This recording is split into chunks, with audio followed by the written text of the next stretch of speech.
আজকের এই বিশাল জনসভার সম্মানিত সভাপতি উপস্থিত রয়েছেন। আজকের এই বিশাল গণজমায়েতের প্রধান অতিথি, জাতীয় নেতৃবৃন্দ, সাংবাদিক ভাইয়েরা, প্রিয় রংপুরবাসী, আমরা সকলেই জানি 24 জুলাই শহীদদের রক্তের উপর ভিত্তি করে বর্তমান সরকার ক্ষমতায় এসেছে। আজকে বর্তমান সরকার ক্ষমতায় এসে গণভোটকে অস্বীকার করে, জুলাই সনদকে অস্বীকার করে, শহীদদের রক্তের সাথে গাদ্দারি করেছে। পরিষ্কার কথা, যে সরকার জনগণের সাথে গাদ্দারি করে, শহীদদের রক্তের সাথে গাদ্দারি করে, এইরকম গাদ্দার সরকার এদেশের জনগণ মেনে নিবে না, মানতে পারে না।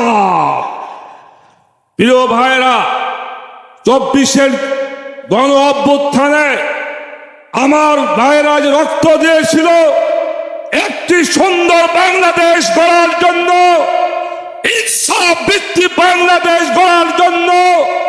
তাই পরিষ্কার বলি, আগামীর বাংলাদেশ চলবে জুলাই সনদের ভিত্তিতে।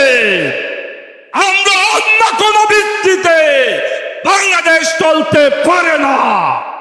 তাই সরকারকে বলবো, ভালোই তাড়াতাড়ি গণভোটের বাস্তবায়ন করেন, জুলাই সনদকে বাস্তবায়ন করেন। অন্যথায় আমরা জীবন দিয়েছি 47 সালে, আমরা রক্ত দিয়েছি 71 সালে, আমরা জীবন দিয়েছি 2013 সালে, সর্বশেষ 2024 জুলাই আগস্টে। প্রয়োজনে আরেকবার জীবন দিব, রক্ত দিব, আরেকটু অভ্যুত্থান হবে, তবুও গণভোটকে বাস্তবায়ন করাই সারবে ইনশাআল্লাহ। দ্বিতীয় কথা হলো, আজকে সারা বাংলাদেশে মাত্র 4 মাস হলে একটি সরকার ক্ষমতায় আসছে। মানুষ এখনই বলা শুরু করেছে, এই সরকার কয়দিন থাকতে পারবে। জনগণ বলে, জনগণ এই সরকার কয়দিন থাকতে পারবে। এর কারণ হলো, আজকে সারা বাংলাদেশে চাঁদাবাজি, দখলবাজি, ধর্ষণ সহ, দুর্নীতি সহ দ্রব্যমূল্যের ঊর্ধ্বগতি, অর্থাৎ দেশের মানুষ শান্তিতে নাই, দেশের মানুষ শান্তিতে নাই। তাই আজকে জনগণ বলে, এই সরকার আর কয়দিন ক্ষমতায় থাকবে। পরিষ্কার কথা বলি, মাননীয় স্বরাষ্ট্রমন্ত্রী, আপনি তো আজকে শুধু স্বরাষ্ট্রমন্ত্রী না, আপনি হলেন এখন দেশের সার্বিক মন্ত্রী। আপনি সকল মন্ত্রণালয় বাদ দিয়ে আপনার মন্ত্রণালয় সামলান, চাঁদাবাজি বন্ধ করেন, আইন শৃঙ্খলার উন্নতি করেন, এবং মাদক আজকে সারা বাংলাদেশে আমার যুবক ভাইদেরকে ধ্বংস করে দিচ্ছে, এই মাদক মুক্ত বাংলাদেশ গড়ার চেষ্টা করেন।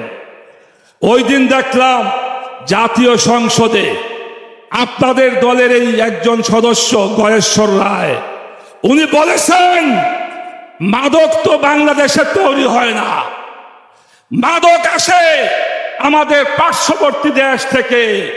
অর্থাৎ যিনি মাদক নির্মূল করবেন, আমাদের স্বরাষ্ট্রমন্ত্রী, তার বাড়ির আশেপাশে দিয়েই তো মাদক ঢুকে। তাই পরিষ্কার কথা, আমরা দেশের জনগণ গণভোটের রায় কার্যকর দেখতে চাই।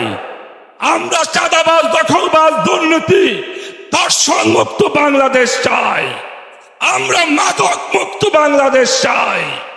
আমি এই কথা বলে আমার বক্তব্য শেষ করছি। খোদা হাফেজ। বাংলাদেশ জিন্দাবাদ। 11 দলীয় ঐক্য জিন্দাবাদ।